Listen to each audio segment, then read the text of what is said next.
Assalamualaikum warahmatullahi wabarakatuh. Alhamdulillahirabbil alamin wa bihi nasta'inu ala umuri dunya waddin.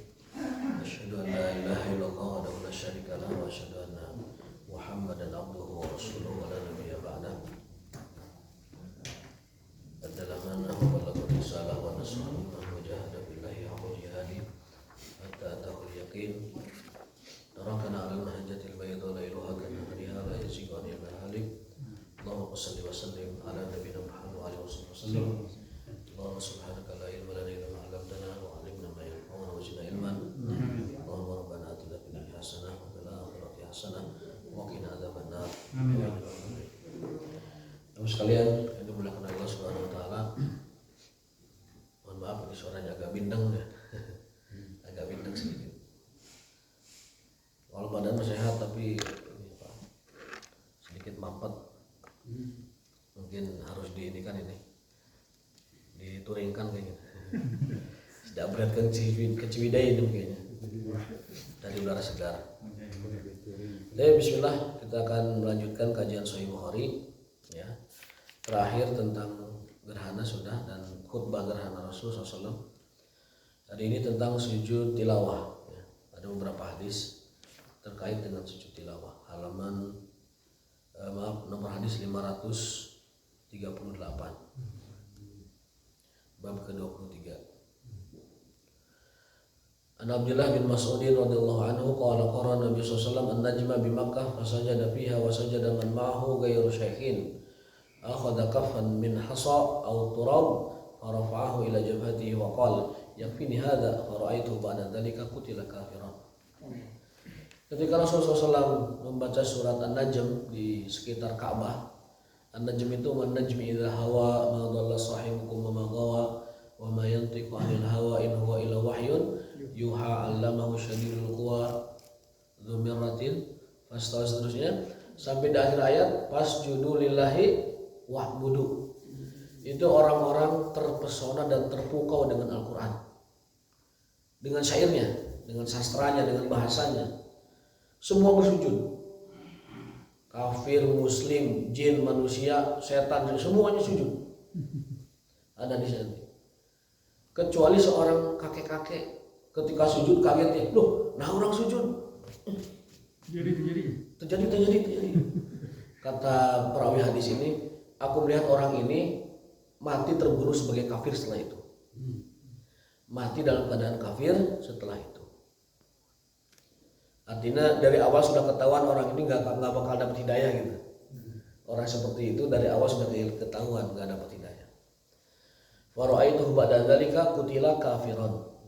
Orang yang tadi, yang kakek tadi merasa sadar kenapa saya sujud apa-apa ini. Kemudian dia ditemukan dalam keadaan mati kafir ya. Jadi Quran itu secara bahasa, secara sastra juga, secara makna itu dapat tanda petik ya, membuat orang itu sampai tidak sadar diri dan akhirnya bersujud tanpa dikomando gitu. Ini kisah sampai menjadikan orang-orang yang sudah hijrah ke Habasyah balik lagi ke Mekah, mendapat kabar orang Mekah sudah masuk Islam semuanya gitu. Mereka kembali lagi tuh dari Habasyah yang pertama itu. Setelah ke Habasyah balik lagi ke Mekah, ditewakan deh, dan memang belum Islam. Cuma tersiar kabar penduduk Mekah sudah bersujud, artinya sudah ikut Nabi Muhammad. Kabar itu sampai ke Habasyah, mereka balik lagi ternyata belum. Hanya berita saja bahwa mereka sudah sujud. Sujudnya itu sujud refleks, sujud kaget melihat dan menyaksikan betapa hebatnya Al-Quran. Ya. Tuh, orang jahiliyah saja, orang musyrik saja karena bahasa Arabnya dalam, ketika Quran dibacakan An-Najm sujud nggak terasa. Sementara orang yang sudah imannya kuat karena nggak paham Quran ya nggak sujud. Kadang-kadang begitu. Atau tidak tahu ayat sedah yang mana bisa jadi. Karena tidak ingat begitu, bisa jadi begitu. Artinya Al-Quran itu dia akan memberikan pengaruh pada siapapun dan itu sebagai tanda dari hakul imannya seseorang kalau dia orang beriman. Kemarin kita bahas ayat surat Al-Baqarah tentang bahwa orang beriman itu cirinya adalah yatlunahu haqqa tilawatihi. Orang beriman itu kalau baca kitab suci haqqa tilawatihi, membaca dengan sebenar-benarnya membaca. Ternyata lafaz haqqa itu kita temukan dalam banyak hal. Contohnya ada al-mu'minun haqqa, ada orang beriman yang benar-benar iman. Yaitu tandanya manakala dibaca ayat Allah bergetar hatinya. Manakala disebutkan nama Allah berguncang hatinya. Itu ciri dan tanda-tanda orang itu sudah mencapai derajat mu'minun haqqa. Ulaika humul mu'minun haqqa. Apa tandanya? Tadi bergetar jiwanya. Idza tuliyat alaihim zadatum imana wa idza quri'a alaihimul qur'anu yasjudun. Kemudian wa idza dzukirallahu wajilat qulubuhum. Ketika dibacakan nama Allah, ketika dibacakan Quran, ketika dibacakan ayat-ayat Allah, bergetar hatinya. Lalu Al-Quran menyebutkan ulaika humul mu'minuna haqqan. Mereka lah orang yang bercirikan sebagai mu'minun haqqan, orang beriman yang benar-benar iman. Ada yakin tapi ada hakul yakin. Ada iman tapi ada hakul iman. Ada takwa, ada haqqat takwa, atau dalam ayat haqqat tuqatih. Ya ayyuhalladzina amanu ittaqullaha haqqa tuqatih. Jadi ada takwa yang biasa, ada yang haqqa takwa. Ini kita diperintahkan oleh Allah Subhanahu wa taala untuk upgrade diri kita. Dari yang takwa menjadi haqqa takwa, dari yang iman menjadi mu'minuna haqqa atau haqqul iman. Dari yang hanya yatluna membaca haqqa tilawati menjadi haqqa tilawati. Berarti boleh kita katakan dari yang biasa ibadah menjadi hakul ibadah. Ada yang standar, ada yang lebih standar. Dalam bahasa hadisnya itu adalah darajatul ihsan. Kalau darajat iman, Islam hanya melaksanakan hukum Islam. Iman memenuhi rukun iman. Tapi yang paling tinggi setelah iman dan Islam itu adalah ihsan. Itu derajatnya yang tertinggi. Iman sudah iman, tapi sudahkah kita bergetar mendengar nama Allah? Mungkin belum. Nah, ini perlu kita upgrade supaya ulaika humul mu'minuna haqqan. Baca Quran sudah bergetar belum? Belum. Nah, kalau belum berarti belum yatluna haqqa tilawatihi. Perlu di-upgrade dengan apa? Membaca Quran dengan ahkamu tajwidnya, membaca Quran dengan ahkamu tilawahnya, sifatul hurufnya, makharij. Ya, kemudian setelah itu naik menjadi tafsirnya, terjemahan boleh untuk awal-awal, baca tafsirnya, baca tadaburnya. Baru itu komponen-komponen supaya kita menjadi yatluna haqqa tilawati. Dan yang paling idealnya ya mengamalkannya juga dalam kehidupan sehari-hari. Itu hubungan antara orang yang dapat bergetar hatinya ketika baca Quran, memerlukan beberapa prasyarat, di antaranya tadi memahami bacaan. Sholat khusyuk saja itu kan kriterianya 3. Menurut Ibnu Abbas disebut sholat khusyuk itu apabila memenuhi 3 kriteria. Lain anu cicing wae ngalamun kitu eta mah bukan khusyuk ngalamun itu. Bukan yang mingkem bae, balem bae begitu. Tidak hukuman kami tidak getar, bukan. Khusyuk itu bukan diam. Khusyuk itu bukan ngelamun. Khusyuk itu bukan pikiran kosong. Khusyuk itu adalah, kata Ibnu Abbas, harus memenuhi 3 kriteria. Yang pertama adalah memenuhi syarat rukunnya. Syarat itu wudu yang benar, thaharah. Yang kedua rukunnya yaitu takbir sampai salam benar. Baru yang berikutnya adalah menghadirkan hati. Ya. Ihdarul qalbi inda shalah, menghadirkan hati. Sekali lagi, definisi khusyuk menurut sahabat Ibnu Abbas radhiyallahu anhu adalah memenuhi rukun salat dengan thaharah, memenuhi syarat salat dengan thaharah, memenuhi rukun salat dengan menyempurnakan takbir sampai salam dengan benar, dan menghadirkan hati ketika salat. Para ulama membahas tuh apa yang maksud dengan menghadirkan hati. Menghadirkan hati itu adalah merasa diri benar-benar sedang bermunajat kepada Allah. Bagaimana caranya? Caranya adalah tidak ada lain, memahami bacaan sholat. Memahami bacaan sholat. Pertanyaannya adalah, kita sudah sholat, ada yang sudah 60 tahun dipotong masa balik ya. Ada yang 50, 40, 20, 30, ada yang mungkin 70, ada yang 80. Pertanyaannya adalah, sudahkah kita memahami seluruh bacaan sholat? Itu juga PR kita sebagian. Iftitah kalau didalami dimaknai luar biasa itu kandungannya. Kemudian doa-doa di dalam sholat setelah salam, setelah selesai tahiyat sebelum salam, itu juga doa yang sangat luar biasa. Maka Nabi sampai bersabda, ada 2 waktu yang kalau kita berdoa akan diijabah. Kapan? Sepertiga malam terakhir dan doa di ujung sholat. Ya, doa di ujung sholat dan doa di sepertiga malam terakhir itu diijabah. Nah, mudah-mudahan kita semua mendapat taufik dari Allah Ta'ala untuk mengupgrade kualitas tilawah kita dari tilawah biasa menjadi haqqat tilawah. Haqqat tilawah itu menuntut pemahaman, menuntut tadabbur, dan menuntut pengamalan. Tentunya semampu kita. Karena kebetulan kita tidak diterapkan hukum Al-Quran. Setidaknya kita melaksanakan kewajiban yang kita bisa lakukan. Yang belum lancar bacaannya ya tata dinaikin supaya mahir.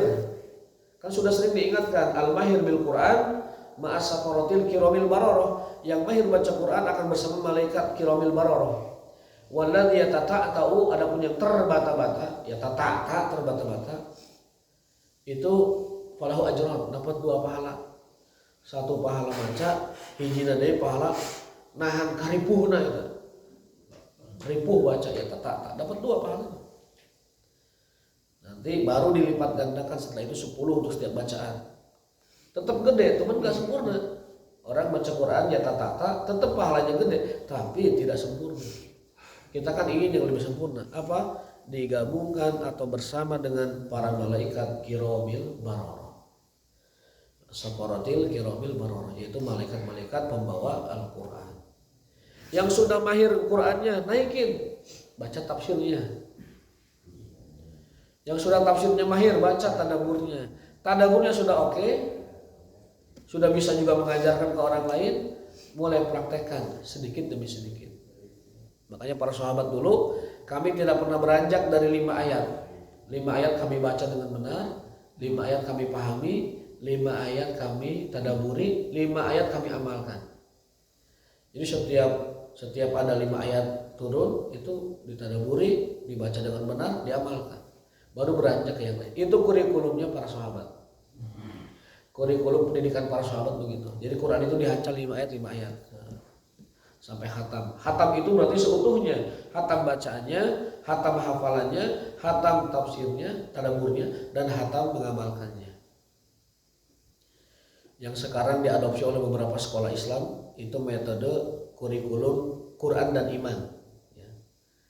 Jadi mereka tidak masuk ke pelajaran sekolah lain sebagainya. Cukup mengikuti kurikulum zaman sahabat, Quran, iman, Quran, iman, Quran, iman. Nanti ilmu mah di tahap berikutnya. Namanya pengetahuan itu tahap berikutnya. Yang penting pendidikan iman dan Quran mengacu dan merujuk pada kurikulum pendidikannya di zaman sahabat dan zaman salafus saleh radhiyallahu taala anhum. Nah, jadi itulah kehebatan Al-Quran dan terkait dengan sujud tilawah. Hadis kedua, wa an Ibnu Abbas radhiyallahu anhu qala shad laisa min azaim sujud wa qad ra'aitu an-nabiy yasjud fiha. Nah, Nabi SAW ketika melewati ayat sajdah, kadang beliau sujud, kadang tidak sujud. Artinya berarti jatuhnya sunnah. Kalau Nabi didapati sujud pada ayat, lalu kadang tidak sujud pada ayat, berarti itu menunjukkan bahwa hukum tersebut adalah sunnah. Afdalnya diamalkan, karena kita kan butuh pahala kalau kita mah diamalkan. Jadi kalau ada 2 dalil, yang satu yes, yang satu tidak, ya atau tidak, itu jatuhnya menjadi sunnah.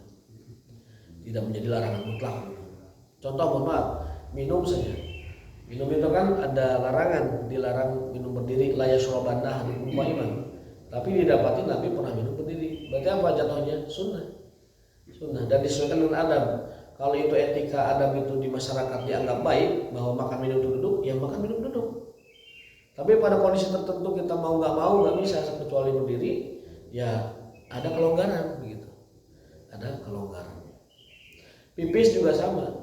Di dalam Sahih Bukhari kita belajar dulu kan. Nabi SAW itu melarang la yabulanna, tidak boleh seorang kencing qaiman, ahadukum qaiman, seorang di antara kalian kencing sambil berdiri. Tetapi didapati Nabi SAW pernah oleh sahabat terlihat kencing sambil berdiri beliau. Nah, jadi kondisi bisa dipahami ya konteks dan situasinya. Berarti jatuhnya bukan haram mutlak, bukan haram dosa berarti kalau orang kencing berdiri atau kalau orang makan minum berdiri. Jatuhnya adalah sebagai bagusnya gimana sih secara adab gitu. Dan kita mendapatkan pahala sunnah jika mengamalkannya. Nah itu, jadi Rasulullah SAW kata Ibnu Abbas terlihat sujud dan kadang terlihat tidak sujud, tilawah ya, ketika melewati surat Shad. Berikutnya hadis Ibnu Abbas lagi radhiyallahu taala anhuma anna Nabi sallallahu alaihi wasallam sajada bin najm. Ibnu Abbas meriwayatkan bahwa Rasulullah SAW sujud sahwi ketika membaca surat An-Najm bagian akhir ya. Wa sajada ma'ahul muslimun wal musyrikun wal jin wal ins. Jadi yang ada di Masjidil Haram kala itu belum jadi Masjidil Haram seperti sekarang. Kala itu masjid masih dikuasai oleh orang musyrik, oleh kabilah-kabilah Quraisy. Masjidil Haram saat itu jadi tempat nongkrongnya pembesar Quraisy. Ada Ka'bah, di sekitar Ka'bah itu tempat orang-orang tawaf, tapi masih jahiliyah dengan telanjang dan ibadahnya cuma nepuk tangan doang, gitu. Nggak ada tarbiyah, nggak ada membaca doa robbana, hanya tepuk tangan saja. Illa muka wa tasbih. Tawaf mereka itu dalam Al-Quran disebutkan hanya tepuk tangan dan tidak berbaju. Tidak berbaju. Nah, di pinggir haram itu tempat nongkrongnya para pembesar-pembesar jahiliyah. Ketika Nabi SAW membacakan surat An-Najm, sujud semuanya. Muslimun sujud, musyrikun sujud, wal jin wal ins, bahkan jin pun bersujud. Bayangkan, jin saja bersujud mendengar surat An-Najm. Dan juga wal ins dan manusia yang ada di tempat itu. Semua bersujud. An Zaid bin Sabit, hadis berikutnya. An Zaid bin Sabit itu hanya informasi saja ya. An Zaid bin Sabit radhiyallahu anhu annahu qara'a ala Nabi sallallahu alaihi wasallam wan najmi falam yasjud biha. Nah, hadis Zaid bin Sabit malah menunjukkan ketika Nabi membaca surat An-Najm beliau tidak sujud. Nah, ini berarti faidah ilmunya adalah bahwa Nabi SAW itu dalam ketika mendapati ayat sajdah beliau kadang sujud, kadang tidak sujud. Berarti praktiknya yang kita bisa lakukan adalah lihat situasi dan kondisi. Kalau lagi simaan musabaqah tilawatul Quran, ya sebaiknya sih tidak sujud karena kan itu mah sedang dinilai oleh para juri. Nanti kalau dia sujud ngabisin waktu lomba dia. Sujud ke tengah dulu gimana gitu kan. Apalagi hadirinnya di sana campur ada perempuan dan laki-laki segala macam. Nah itu kalau kondisi itu sebaiknya tidak sujud. Ya, abdolnya gitu. Menurut saya tidak sujud karena apa? Karena situasi dan kondisi. Tapi manakala dia baca tilawah sendiri atau tadarus bersama kaum muslimin di masjid ya, atau dalam sholat. Tapi dalam sholat juga kalau di kita sih mesti dikasih tahu biasanya. Sujud tilawah di kita kalau mau sujud mesti dikasih tahu karena tidak semua orang paham itu. Contohnya aja saya pernah melihat ada orang baca surat Iqra bismi rabbikal ladzi khalaq, imamnya tuh sujud tilawah. Makmum belum dikasih tahu, ribut setelahnya itu. Loh, nah sujud 3 kali orang tuh. Sujud 3 kali. 1 rakaat nanti. Nah, ini salah kan gitu. Karena awam, mungkin tidak tahu itu ayat saja. Sebaiknya kalau imam mau sujud tilawah di kita mah gitu, baiknya dikasih tahu. Nanti Pak kita akan sujud tilawah pada ayat. Namun itu juga terbentur oleh pendapat para ulama. Kata ulama jangan sengaja nyari sujud tilawah kalau mau baca Quran jangan sengaja nyari sujud. Gitu. Saya udah yang sujud tilawah baca suratnya jangan. Ya, itu juga jadi polemik lah ibarat kata. Polemik dalam fikih. Tidak boleh kita sengaja untuk mencari sujud tilawah, tetapi kalau mau sujud tilawah mesti dikasih tahu. Ini ya. Mungkin tujuannya untuk taklim aja. Untuk taklim, untuk mengajarkan kepada masyarakat. Perlu seperti itu di kita. Makanya kenapa Imam Syafi'i menganjurkan zikir keras pada sholat itu li ta'limin nas adkar sholat, untuk mengajarkan kepada masyarakat cara dan bacaan-bacaan sholat setelah sholat. Dianjurkan begitu. Terlebih dikuatkan oleh riwayat Ibnu Abbas bahwa kami dulu fi ahdi Nabi SAW, di zaman Nabi SAW membaca zikir ba'da sholat dengan nyaring. Cuma nyaringnya ini apakah nyaring berjamaah atau nyaring masing-masing. Tapi itu ada riwayatnya dalam Bukhari, itu ada. Ada dalam riwayat Bukhari, riwayat Ibnu Abbas. Kami dulu setelah sholat bacanya nyaring zikirnya. Tinggal disesuaikan aja gimana nyaringnya berjamaah atau nyaringnya sendiri. Tapi kalau untuk tujuannya ta'lim nas, mengajarkan orang-orang terkait dengan bacaan zikir ba'da sholat yang sahih misalkan, maka itu perlu dinyaringkan agar orang tahu mana bacaan yang Nabi anjurkan, contohkan, mana bacaan yang kita mesti baca dari zikir dan doanya tersebut. Begitu juga sujud sahwi, boleh kasih tahu dulu ya, kalau khawatir menjadi polemik di kalangan masyarakat.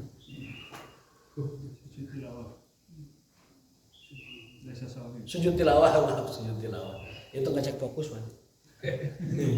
Itu ujian fokus, padahal salah dulu. Hadis 542 an Abi Salamah rahimahullah taala qala raaitu Abu Hurairah radhiyallahu anhu qara'a idza as-samaa'u inshaqqat fasajada biha. Faqultu ya Abu Hurairah, alam araka tasjud? Qala law lam ara Nabi sallallahu yasjud lam asjud. Abu Hurairah membaca surat Al-Insyiqaq, fa idza quri'a 'alaihimul Qur'anu la yasjudun. Beliau sujud. Lalu ada sahabat bertanya, yaitu Abu Salamah, wahai Abu Hurairah, kenapa Anda sujud? Nah gitu. Jawaban Abu Hurairah, kalau seandainya aku tidak melihat Rasul sujud, aku nggak sujud. Gitu. Jadi para sahabatnya husnul ittiba saja udah. Nabi begitu ikutin. Nah, Nabi sujud, Nabi tidak. Bahkan sekelas Umar bin Khattab saja, ketika melihat Hajar Aswad, apa ucapannya? Wallahi innaka lahajar. Lau anni ma ra'aitu Rasulullah SAW yuqabbilu ma qabbaltu. Demi Allah, kamu itu cuma batu. Ini Umar ini. Hajar Aswad aja digituin, yang nempel di Ka'bah itu. Kamu hanya batu. Andai kan aku tidak melihat Rasulullah mencium dirimu, aku tidak akan mencium. Itulah konsep beragama, al-ittiba. Husnul ittiba, mengikuti apa yang datang dari Rasulullah SAW. Jangan beragama itu konsepnya mending-mending daripada, jangan. Kalau mending-mending daripada semuanya hade, semuanya bisa dianggap baik secara masing-masing pikiran orang. Kan lebih halus kia daripada kia, ya, benar. Kan daripada kia mending kia, harus mending-mendingan daripadaan, udah. Agama itu konsepnya adalah apa? Mengikuti ittiba Nabi SAW. Karena ittiba itulah yang mendatangkan pahala. Sekali lagi, karena ittiba itulah yang mendatangkan pahala dan jaminan amal itu diterima. Kan sering dibahas bahwa syarat amal diterima itu dua, baik dan benar. Baik adalah ikhlas dan iman, benar itu adalah muwafiqan,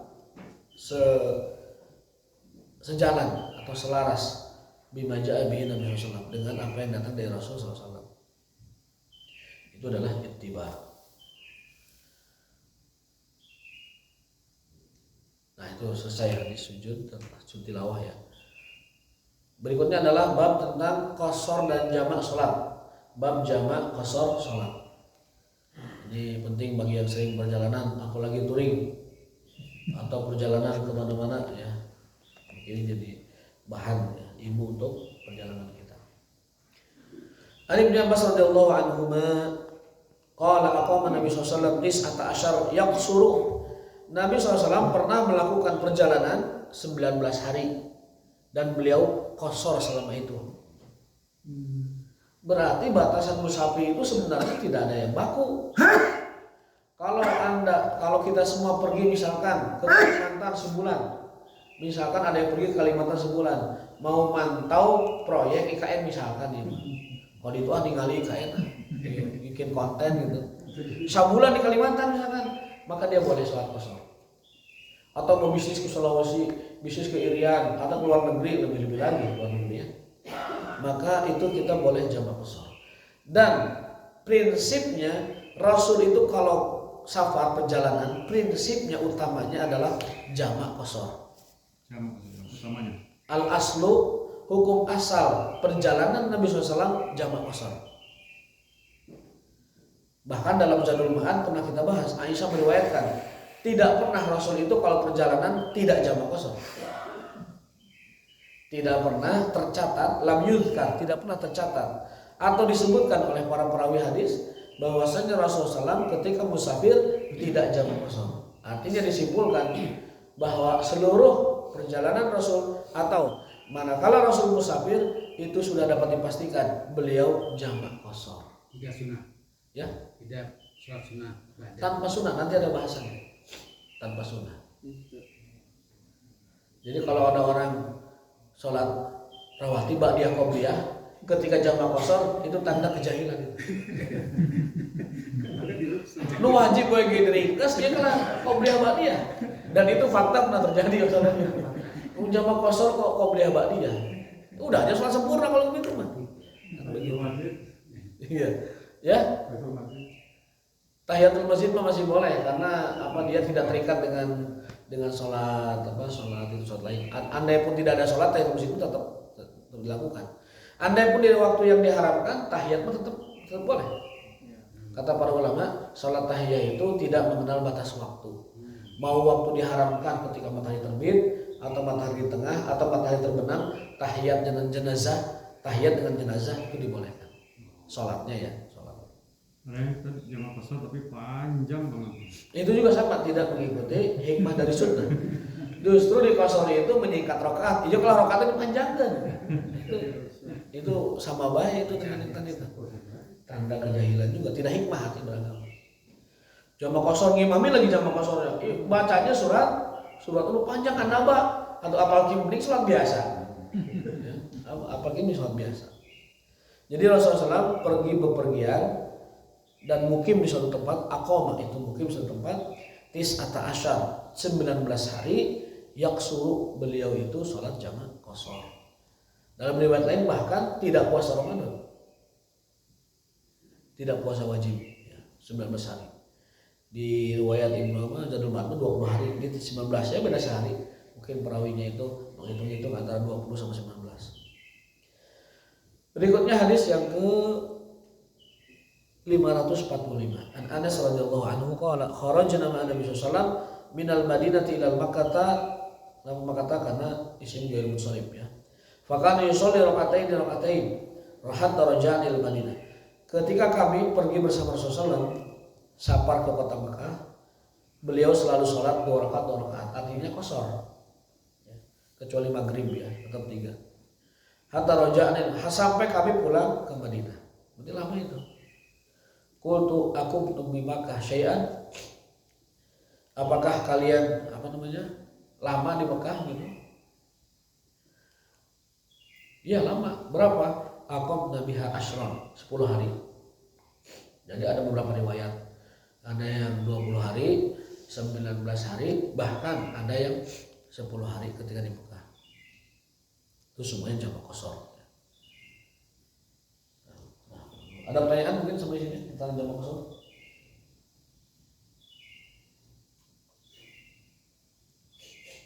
Waduh, ini jahit betul.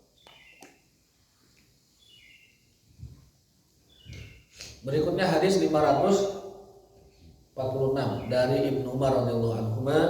Qala shallaitu man Nabi sallallahu alaihi wasallam bi Mina raka'atain wa Abi Bakar wa Umar raka'atain. Wa ma Utsman sadran min imaratihi sumatan. Bahkan ketika Rasul di Mina itu dari Mekah jarak paling berapa? 4 kilo apa aja ya? 4 atau 3 kilo. Mina itu. Nanti ke Arafahnya tambah 10. Jadi Mekah Arafah itu kurang lebih ya sekitar 14 atau 15 kilo. Saya pernah jalan 2 kali bolak-balik itu. 2 kali musim haji jalan. Kecuali pas terakhir jadi petugas itu ikut mobil konjen RI. Untuk ke sana itu lumayan jauh, tapi karena barang-barang jadi nggak kerasa. Bring. Pas kita di Mina ternyata safarnya tidak terlalu jauh, cuma 4 atau 3 kilo, tapi Rasul tetap melakukan qashar, jamak qashar.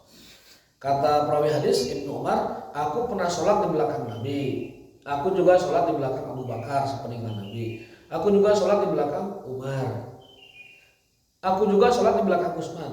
Semuanya itu 2 rakaat, berarti jamak qashar. Kecuali zaman Utsman setelah beliau menjabat seorang khalifah. Ya, wa ma Utsman sadron min imaratihi. Ketika awal Utsman 2 rakaat, tapi setelah menjabat summa atamaha, disempurnakan oleh Utsman jadi 4 rakaat. Tapi konon dalam riwayat lain Utsman rujuk lagi, balik lagi kedua. Gitu. Jadi beliau mungkin istihad. Nah hadimin teh 2 rakaat, pan dekat di Mekah mana? Punya istri di situ katanya, jadi orang hukum. Mungkin juga ada alasan lain. Tetapi di akhir masanya kembali 2. Berarti isinya udah pindah mungkin. Ya pada kesimpulannya Utsman itu 2 awalnya di masa pemerintahan, tapi istihadnya merubah menjadi 4. Namun 2 lagi di ujungnya, nanti ada di hadis berikutnya ada keterangan itu. Kembali menjadi 2.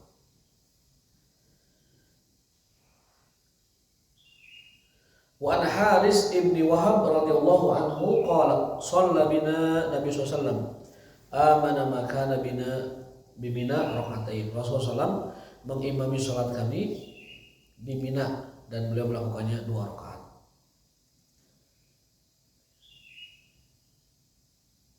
Nah, ini hadis tadi yang Utsman balik lagi. Dari Ibnu Mas'ud radhiyallahu anhu, lamma qila, ketika dikatakan padanya, shalla bina Utsman ibnu Affan radhiyallahu anhu bimina 4 rakaat fastarja'a. Nabi SAW, Utsman bin Affan sholat di Mina itu 4 rakaat. Lalu fastarja'a, kemudian dia kembali. Summa qala sholaitu ma Rasulillah bimina rakaatain.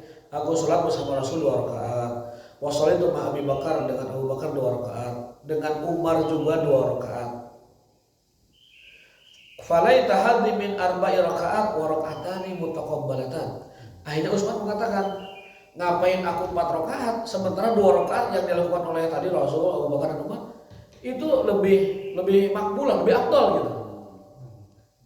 Jadi beliau tanda petik ya menyadari bahwa orang sekelas Rasul, Abu Bakar, Umar aja qashar, masa aku 4, udah ini 2 aja diterima. Mutaqabbalatan. Nah sekarang jarak orang itu jamak qashar, perjalanan kayak apa? Apakah dia ke alun-alun sebut musafir? Apakah dari sini ke mana Subang musafir? Bab ini sering terulang, tapi itu lali maning. Biasa ya, diingatkan terus. Dari Abu Hurairah radhiyallahu anhu qala Nabi sallallahu alaihi wasallam la yahillu limra'atin, tidak halal seorang wanita tu'minu billahi wal yawmil akhir, yang beriman kepada Allah dan Rasulnya, antusafir, pergi bepergian sendiri, masirata yaumin wa lailah, perjalanan sehari semalam, wa laisa ma'aha hurmah, tanpa muhrim atau mahram. Perempuan tidak boleh safar yang lama dan jaraknya itu sehari semalam tanpa muhrim atau mahram. Ini jadi dalil para ulama bahwa perjalanan orang dulu kalau sehari semalam itu kira-kira 40 mil. Maaf, bukan 48 mil. 48 mil kalau dikilometerkan berapa itu? Coba dihitung. 48 mil kali 1,8 ya. Berapa? Kira-kira 72 atau 80-an?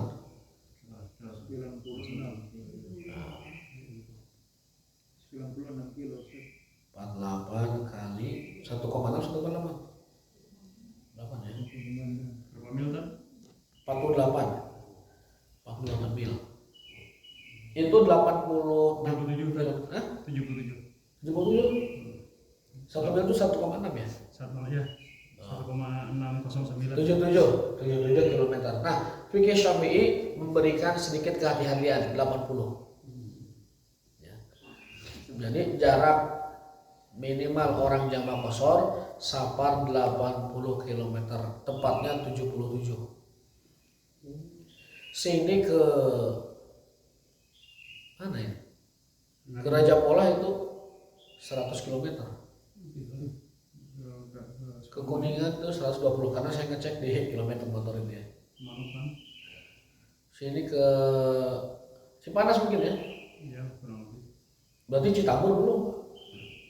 Citambur belum? Ya, Pak Jija. Tapi Nyampe nggak Citambur kemarin? Ada 80 km, 77 pulang pergi. pulang pergi ada. Ya udah, berarti benar kita kemarin. Gitu. Meski begitu, sebagian ulama mengatakan tidak ada batasan jarak itu.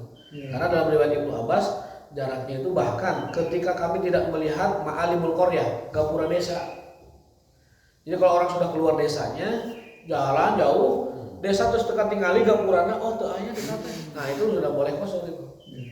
Cuman kalau itu diamalkan di Indonesia, gapura desa teh belok 10 meter itu terus dekat tinggali. Ya udah pernah. Satu pada dekat gapuranya, yang kedua tiap desa punya gapura. Lewat sini udah gapura orang lain, lewat sini gapura. Nah jadi yang paling bijaksana namanya udah kita merasa yakin bahwa itu sudah safar, nah itulah jamak qashar. Kita yakin, meyakinkan diri, ini saya musafir bukan sih sebenarnya. Nah kalau yakin kita musafir, nggak apa-apa jamak qashar meskipun jaraknya tidak sampai 80 km. Kalau kita berhaji ya, kita jamak qashar selamanya atau gimana selama di sana? Silahkan, Rasulullah 20 hari di Mekah. Silahkan.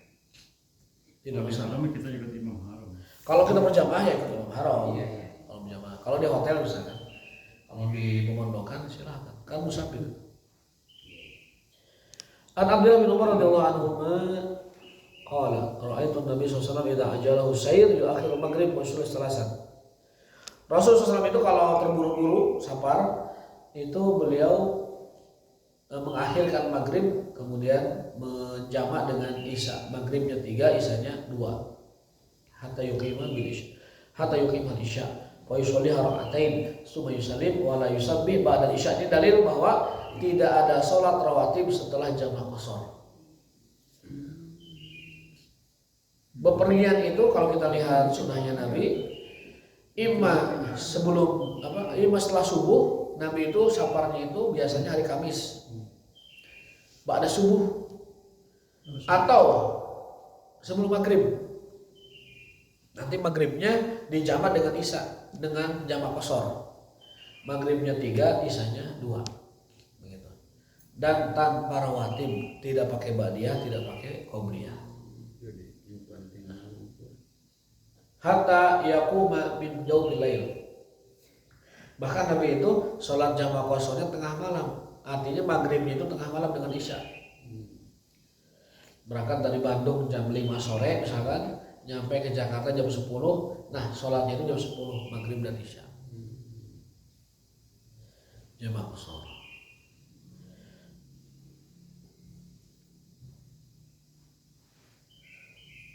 Hadis berikutnya itu tentang bahwa Rasulullah SAW kalau sholat sunnah itu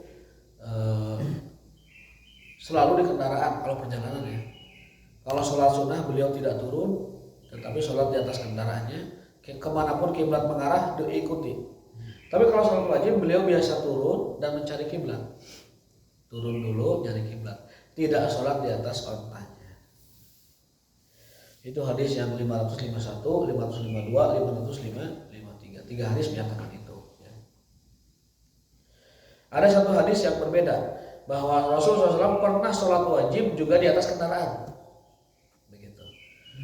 Jadi 3 hadis menyatakan beliau itu kalau sunnah nggak turun, tapi wajib turun dari kendaraannya.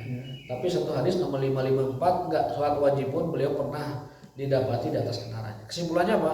Kesimpulannya boleh sholat wajib sekalipun di atas kendaraan. Pesawat, kereta, bis. Tapi afdalnya tetap wajib di darat. Di bawah maksudnya. Turun dari kendaraan. Kalau di stasiun ada, mampir dulu. Kalau di rest area ada, mampir dulu. Tapi di kita mah agak sulit. model angkutan umum yang sering ke Tasik itu dapat dipastikan nggak bisa sholat di tempat istirahat, dipastikan nggak bisa, karena mungkin mereka anggap ini perjalanan singkat sehingga kalau sholat tuh habis waktu, duitnya nggak banyak dapatnya. Nah itu tawakalnya kepada usaha, bukan tawakal kepada Allah. Ini kritik juga sekaligus ke armada-armada ini yang tidak kasih kesempatan sholat untuk para musafir. Mungkin itu yang apa tadi ada sholat menghormati waktu doa kan. Jadi saya suatu saat saya berjalan Ya. di pesawat. Tapi nanti sholat lagi gitu. Iya. Itu pendapat. Ustaz Aswaja, Ya. kita sudah jam qashar di pesawat sampai di Jakarta ada sholat lagi. Itu Dan tadi pendapat. kan kita udah. Itu katanya menghormati waktu aja karena yang apelnya harus di darat katanya. Apakah itu? Mungkin kalau dia pendalilannya bahwa sholat wajib di darat, silakan. Cuman yang kalau dia saparnya sudah jamak qashar bisa gitu, tidak mesti di darat, cukup sebenarnya. Gitu. Kalau jamak qasharnya di darat cukup. Mungkin karena jamak qashar di atas, mungkin itu. Untuk hati-hatian mungkin. Ya, kalau jamak qasharnya di atas, mungkin ini pendalilannya bahwa Nabi SAW itu kalau sholat wajib turun. Kalau sholat sunnah memang di kendaraan. Gitu. Dan memang waktu masih ada mungkin. Waktunya Atau pada prinsipnya kalau dia jamak qashar di darat, misalkan mobil bis jalan ke Jawa, lalu di Palimanan dia sholatnya di darat wajibnya, nggak ada kiblat di masjid, udah cukup. Jangan was-was, jangan merasa kurang, karena Nabi sendiri pada asalnya hukum asal perjalanan itu jamak qashar, bahkan tidak pernah Nabi tidak jamak qashar, gitu. Meskipun ada waktu, karena afdolnya jamak qashar dengan afdolnya sholat sempurna itu sama, tidak ada yang afdolnya melebihi satu sama lain. Tapi karena sebagian orang kadang ada was-was, ada prasangka kalau jamak qashar tidak afdol.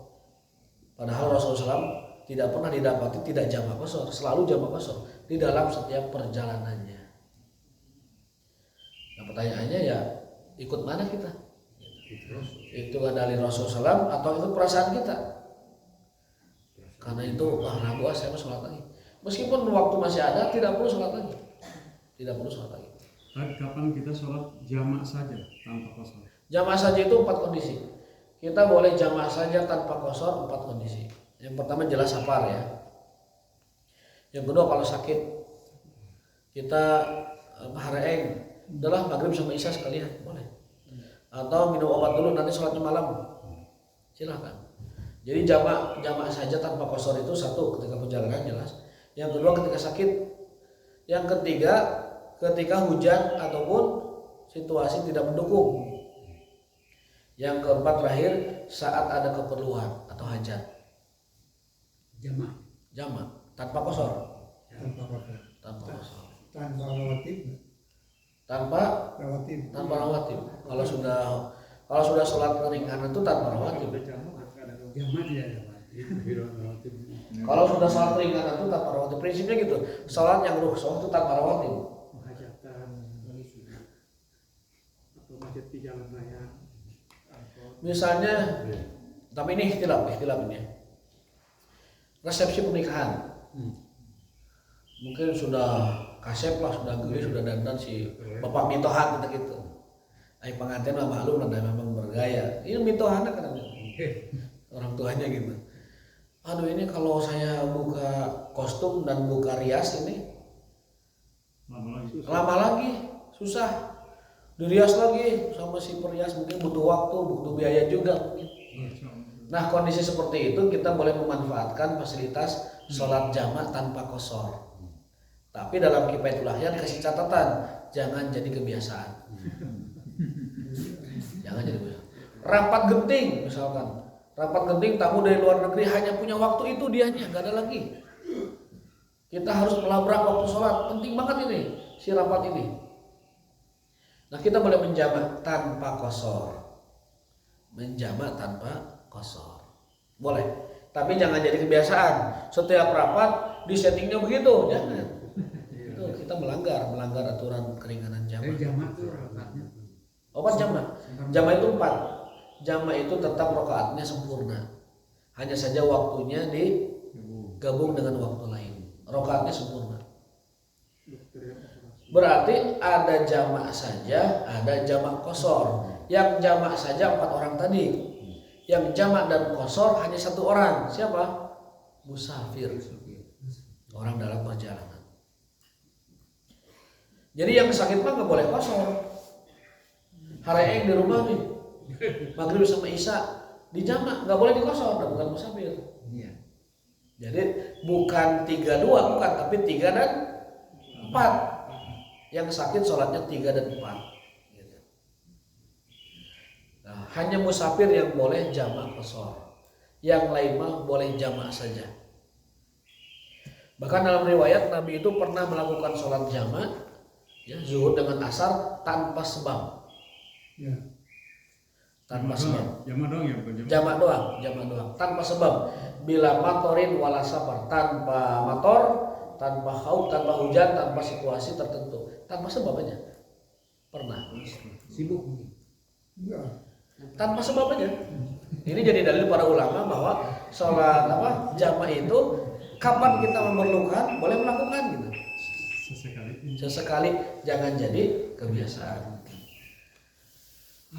Ada riwayat di Bukhari malah ini lebih tegas lagi nih, Mas.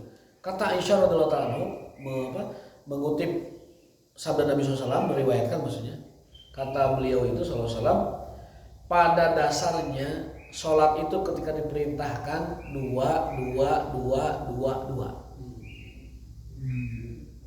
Pada dasarnya awal pensyariatan sholat itu 2. Fazida fi safar, fazida fi al-hadar, ditambahkan 2 bagi yang mukim dan ditetapkan apa adanya bagi yang safar. Berarti 1 rakaat maghrib itu tambahan, 4 rakaat isya 2-nya tambahan. Karena hakikat sholat itu awalnya 2. Allah tetapkan tetap 2 bagi yang musafir, dan Allah tambahkan 2 atau 1 bagi orang yang mukim. Itu ada hadisnya. Tapi 2 itu setelah ke Iya, sepulang dari Isra Mi'raj. Sepulang dari Isra Mi'raj itu 2 awalnya begitu. Perintah sholat itu awalnya. Lalu zida fil hadar, ditambahkan 2 rakaat untuk yang mukim dan 1 rakaat yang maghrib. Lalu dibiarkan tetap apa adanya bagi yang musafir.